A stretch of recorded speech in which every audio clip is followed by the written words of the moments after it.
The letters VSA reflect the vision of an inclusive community, strength in shared resources, and artistic expression that unite us all. In 1980, VSA Massachusetts was founded by the late Maida Abrams. She was like a rose in a way, beautiful, gracious,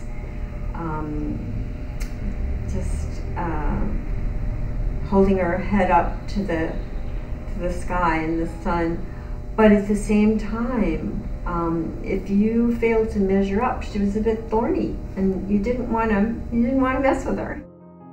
For 22 years, Maida worked tirelessly towards a vision of a society where everyone, regardless of ability, can fully participate in the arts. People usually react to the idea of a disabled performer as something less than, less possibility.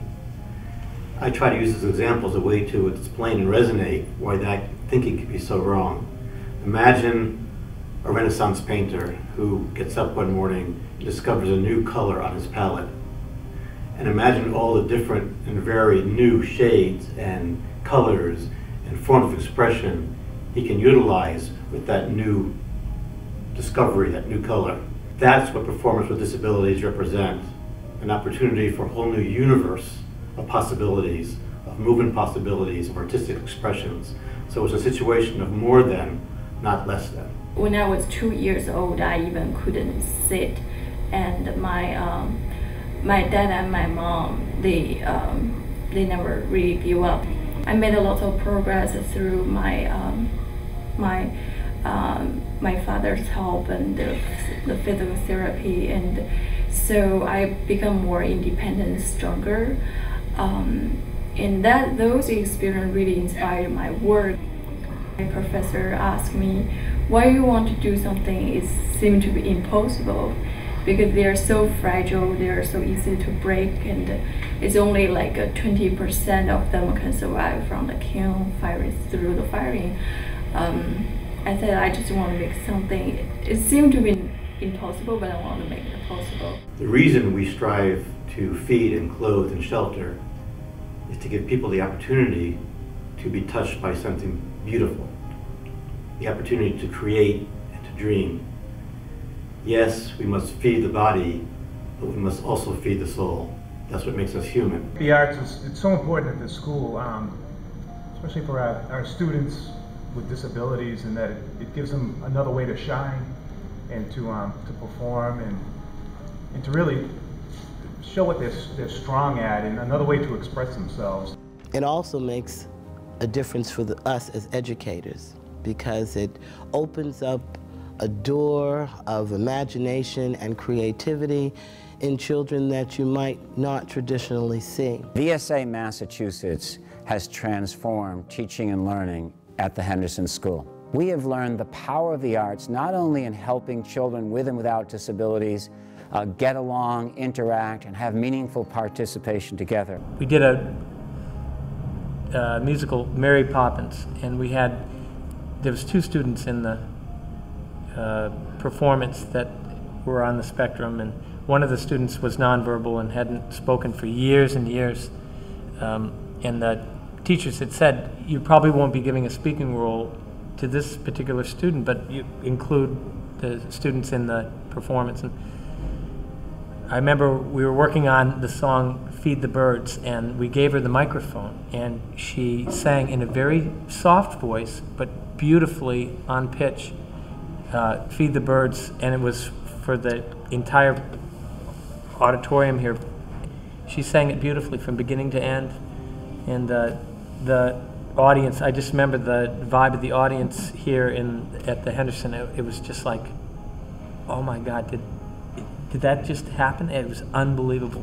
At my old school, they had this policy that I just hated, where if you had a disability, for first grade and up, you had to be in your own private classroom. So that's why we switched to coming here, which I have liked for the 4 years I've for the 4 years I've been here, I've always liked it. And I would say that one of the keys to the success of our school, in the district in Boston, we are the highest performing school as well as the school with the highest growth percentile. And one of the top performing schools in the state. And I think that that's because we believe the arts help our students academically and help them to achieve success. Because it offers flexibility and offers ways for students to be creative and become critical thinkers. Performers that I work with tell me that they've spent a lifetime traveling the world being stared at, or the opposite, having people look away and not really seeing them for who they are. Being a performer on stage changes that dynamic, that relationship almost instantly. One of the performers I work with tells me they spent a lifetime living in spite of his body. And now as a performer, having the opportunity to create, he is living for the first time in his body, and for the first time seeing himself in his physical sense as something beautiful. I really do think VSA give a hope to other, the young artists, emerging artists who has disabilities, huge and grateful opportunities to show our abilities. Especially this is, I think this is huge stage for us to really showing our what we can do and what we can create for the world. VSA as an organization, I think really is the ideal, that an organization that is a resource place for how do we make things accessible, not just things in general, but how we make the arts accessible and inclusive for all, is the ideal. Frankly, as an American Sign Language interpreter, I do not believe that I'm the ideal answer for any accessibility question or accessibility problem. A deaf person who wants to access an event or a show, plug in an ASL interpreter. I don't think that's the answer. Creating an environment in which a deaf or hard of hearing person can just enter and experience, that's the answer that we should quest for, and not just a band-aid solution. So I may be talking myself out of a job, but I'd rather have VSA exist than my profession.